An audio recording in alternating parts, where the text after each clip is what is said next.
Nagulat siya nang makita ang isang maliit na batang babae na nakatayong nakaharap sa kanya. Muntik na nga niyang mabitawan ang hawak na baso. Napabuntong hininga na lamang siya at sa kanya naalala na kagabi nga pala'y may ipinasok na bagong pasyente. Isang lalaki na may bali naman sa braso.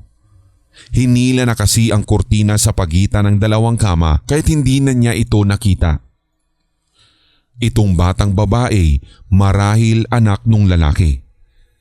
Medyo madilim sa kwarto dahil sarado ang kurtina sa bintana. Naupo muli sa sofa si Lola Edna.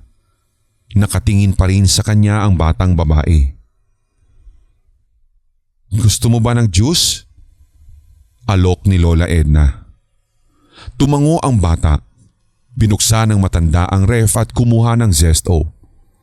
Tinusok niya ang straw at ibinigay sa bata.